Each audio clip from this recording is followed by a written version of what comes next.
So yeah, next up we've got George, who needs no introduction. Thank you very much for that kindest of introductions. It's been a good day for me so far. Manchester United won in Fergie time. The fascists didn't get out of the railway station in Liverpool. And here in Chester on a dark Saturday afternoon, we have this magnificent meeting for Palestine. So my first duty is to thank you and the organisers for this event and for giving me this opportunity to speak. I do most of my speaking nowadays on radio and television, and thanks to Ofcom, the Orwellian presence in the corner, in fact standing over my neck, I don't get the chance to speak about Palestine very often. So, in fact, not at all. Never again, in fact, on television or on radio. So it's good to be able to see an audience and to have the opportunity to address you on this subject. Shabir, when you were a little boy in Kenya, I was one of the founders of the Stop the War Coalition, and we did, thanks to the leadership of Lindsay German and Andrew Murray, make a decision then and there that Palestine could not be separated from the issue of stopping the war. That was not an uncontested point of view. There were many people, some important ones, and with decent arguments, that we will weaken our stand against the invasions of Afghanistan and Iraq if we bring in an extraneous issue which is more divisive than the central one of stopping the war. But our leaders argued there's nothing extraneous about it at all. In fact, it's the other side of the same coin, that the oppression of the Palestinian people is part of an imperialist project, the latest example of which is the current invasion and subsequent occupation of Afghanistan and the imminent invasion and occupation of Iraq. And that it would have been wholly unnatural, unjust, counterproductive to turn our face away from the Palestinian issue whilst agitating for Stop the War. And I believe that that stand, pioneered by Lindsay German and Andrew Murray, has been amply vindicated in all the years since. And you've grown up to be a very fine young man and leader now of the Stop the War Coalition. I would like to say a few words, if I may, before the main burden of my remarks about someone that has been now twice referred to, Chris Williamson, who, as a matter of fact, on our television program today, just by chance. Chris Williamson is one of the most outstanding socialist agitators and organisers in the country today. He is a man of impeccable credentials and integrity. And not just the Sheffield so-called Labour students have banned him from Sheffield University, but today the Swansea so-called Labour students have also banned him from coming to their university. We cannot allow this to go on. You cannot throw one person after another to the tiger in the hope that it will be sated before it gets to you. On the contrary, after Jackie Walker, Mark Wadsworth, and so many others now, they've turned to a man who many people would consider would be an exceptionally good deputy leader of the Labour Party. Certainly better than the one the Labour Party's got now. If he were to run against Tom Watson, he would win the deputy leadership of the Labour Party. Which is why they have now turned on him. They want to Corbynize, McDonaldize him, one after another, to eliminate potential leading figures who have a clear view, not just about domestic politics, which they can tolerate up to a point, but on international politics, which they cannot. And so I appeal to you and anyone watching this on the streaming. Enough is enough. This far, no further. Stand with Chris Williamson. Defend Chris Williamson.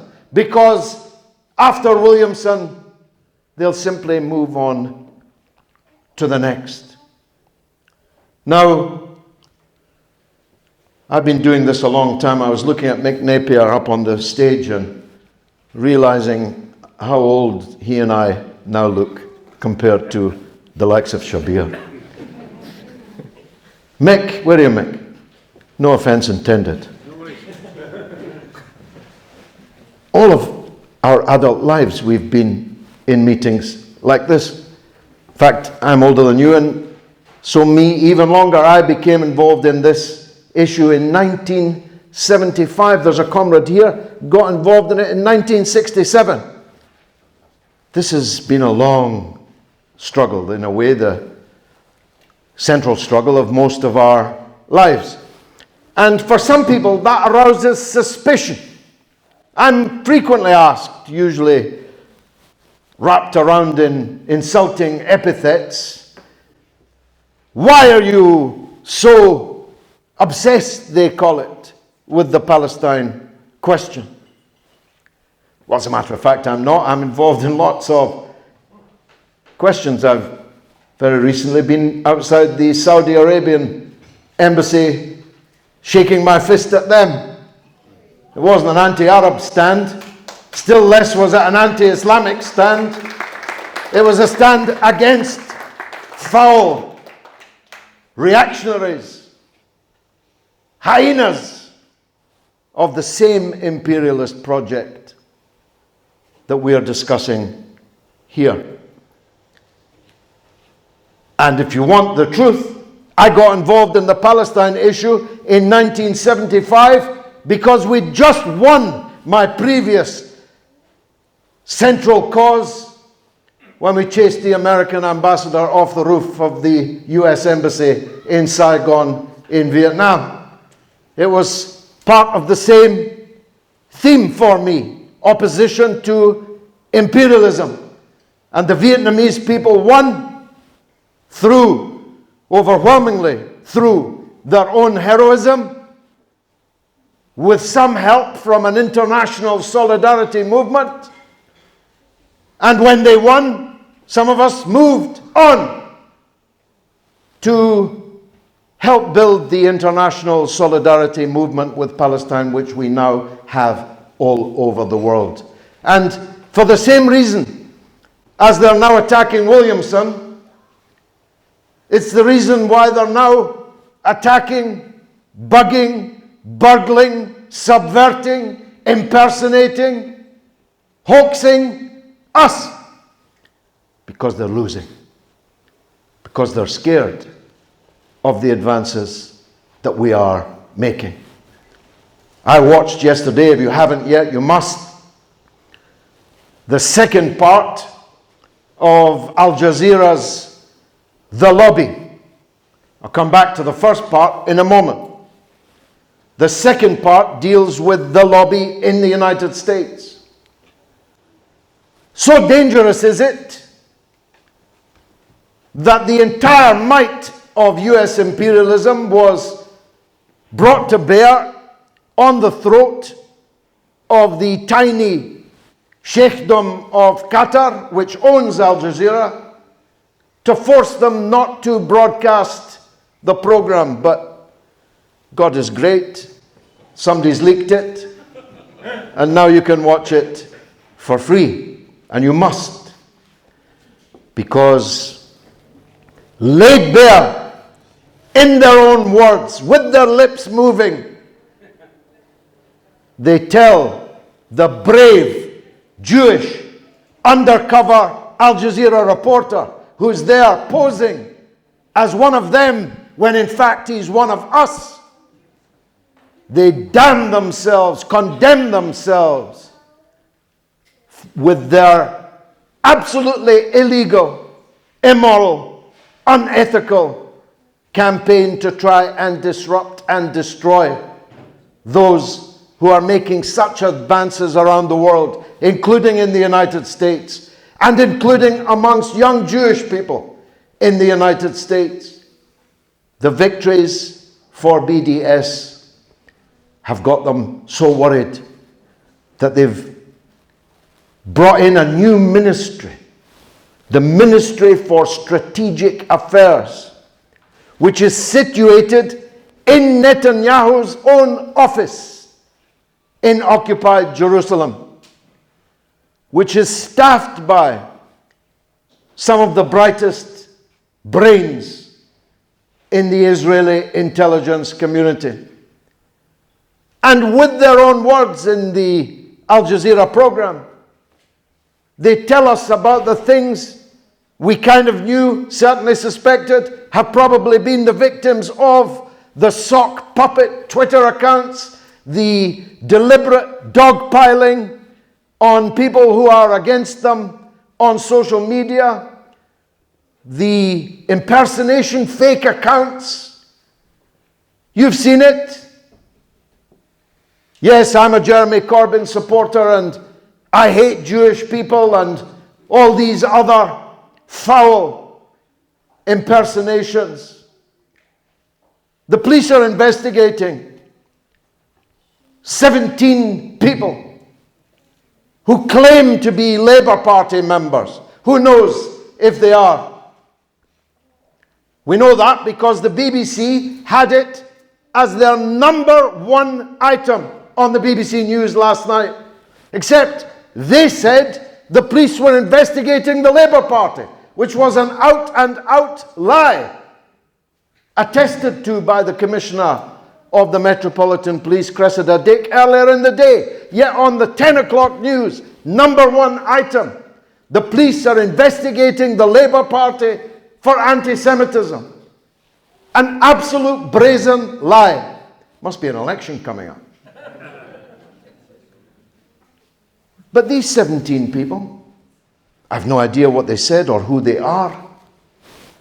How do we know they were not the same kind of provocateurs that in the lobby we have people on camera admitting themselves to being?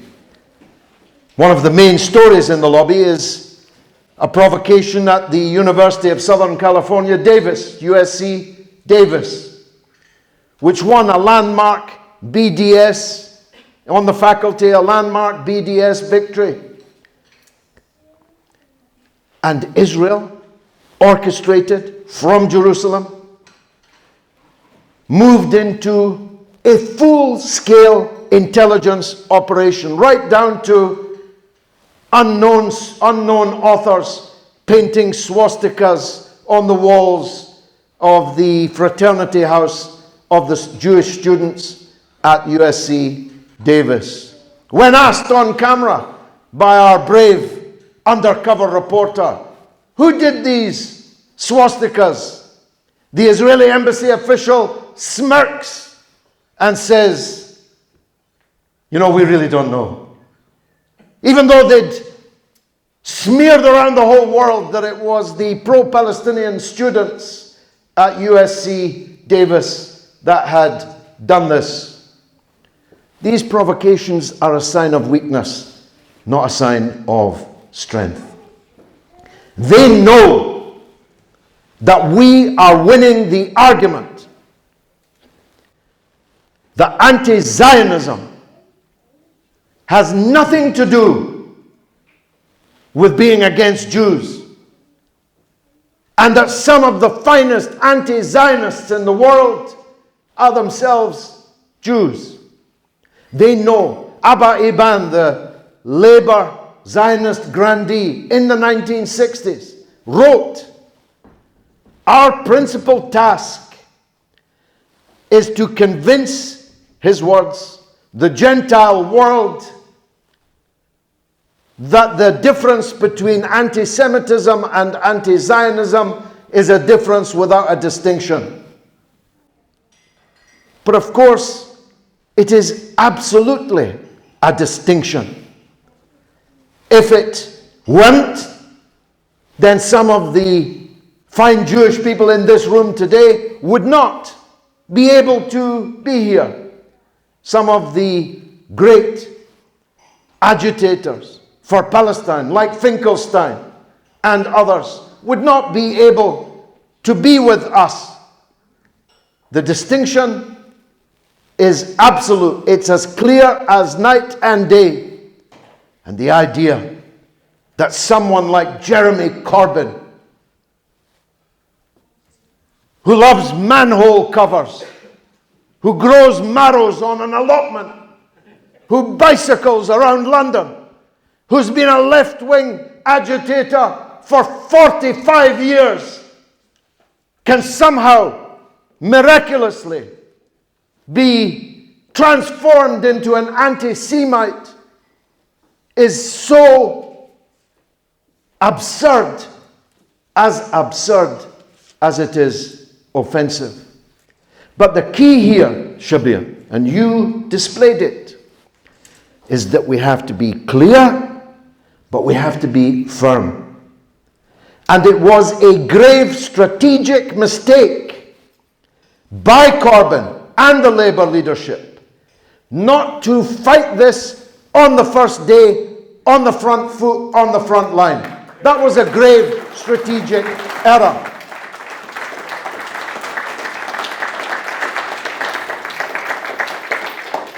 And many wounds have been sustained since, some of them self-inflicted as a result. I paraphrase, because I'm so angry about it. This Swansea University statement today attacks Williamson for appearing on platforms with people who've been expelled from Labour for anti-Semitism. But that's a lie. None of the Wandsworth was cleared of anti-Semitism. He has never said or done anything anti-Semitic. The allegations against him were false and were dropped. I go back to my metaphor of the tiger. You can't keep throwing people to the tiger and think it's going to tire of eating you. But neither can you defang a tiger claw by claw, because it won't let you. You have to be firm as well as clear. And that's why I appeal to you to be firm on the Williamson case. Now, the second reason why I got so involved with this was that it's our responsibility. There are many causes, it's true, around the world. But they weren't all caused by us, although a lot of them were. But this is our responsibility. As I said once in a speech which is well viewed on YouTube in the House of Commons, this tragedy was authored here in this building, I said. When 101 years ago, Arthur Balfour, on behalf of one people, promised to a second people the land that belonged to a third people. Unique, actually, even by imperialist standards. We didn't even possess Palestine as a colony when we gave it away to someone else. Balfour was a white supremacist. He was an anti-Semite. He wanted to create a little loyal Ulster, as Storrs put it, yes. But he also wanted all the Jews in England to leave. He wanted to see their backs leaving because he didn't want them in Britain. He was our foreign secretary. And everything that we did from the moment 101 years ago made possible the enduring agony, Calvary of the Palestinian people. And it was good today, the bits I saw, that we didn't just concentrate on the atrocities. 22,500 people have been wounded at the Gaza fence in the Great Return March since March. 22,500. 12,000 of those have been shot. Dozens of amputations. People blinded. Their lives destroyed forever. Try being disabled in Gaza. Try getting medical treatment in Gaza. And of course, as you said, hundreds killed, including many children amongst them, nurses, journalists, camera men and women killed. And it's vital that we never forget these things. But equally important, in the bits that I saw, the unending daily attrition of Palestinian lives in Gaza and in the occupied West Bank and in occupied Jerusalem, which can never make the media because there's just too much of it, quite apart from any other reason. For how long? For how many years must some people exist in these circumstances before we can win majorities, governments in Western countries to do something about it? So it's our responsibility to rise to the challenge, to face all that we have to face when we become activists in this cause. It's our duty to do so. And you know, in the Middle East, they say it takes only a few drops of rain to transform the landscape. One twinning. In 1980, what's that? Almost 40 years ago, I twinned my city of Dundee with the Palestinian city of Nablus, and we became the first public building in the Western world to fly the Palestinian flag from our town hall.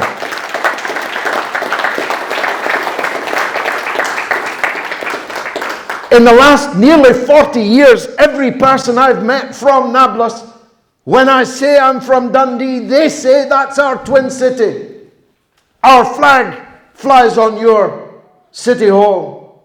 So if you can get your college, university, school, church, civil organization to twin with a Palestinian organization, it won't mean that much to you, but it will mean everything to them, because it sends the message that they are not isolated, they are not forgotten, and that people in the rest of the world care about them.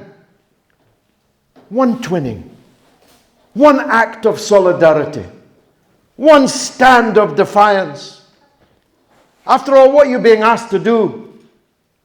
You're only being asked not to buy the products of an apartheid state. How difficult is that? During the struggle against apartheid in South Africa, no decent, self-respecting person would have been found buying the products of apartheid South Africa. Neither would they have twinned up with an apartheid university or gone for an apartheid holiday in Sun City. That's all we're saying. Let's replicate that on this Palestinian front. Let's tell it like it is. That in the words of Mandela's grandson. Apartheid in Palestine is worse than apartheid in South Africa was. So let's rise to the challenge with this boycott, divestment, and sanctions response. Let's make it something that they'll now have to do the next time they're going on a freebie to Saudi Arabia. They'll have to hide it. It'll be a guilty secret, like Boris Johnson. How ashamed he is now that he took a £14,000 3-day trip to Saudi Arabia just a few days before Khashoggi was murdered and dismembered and dissolved in Saudi Arabia. No MP will be boasting in the future that they've gone on a freebie to Saudi Arabia. Let's make the same thing happen for Israel so that no Labour MP is posing, taking selfies yards away from where Palestinian blood is flowing in the streets. Let's back the possibility, and a real one it is. It's not an inevitability at all, but the possibility of an anti-war, anti-imperialist government in Britain. Imagine, the oldest of us here never imagined that we could have an anti-war, anti-imperialist government in Britain, but we can, and we must do everything that we are able to do to bring it about. My apologies if I've gone on too long. Thank you very much indeed for the opportunity of speaking.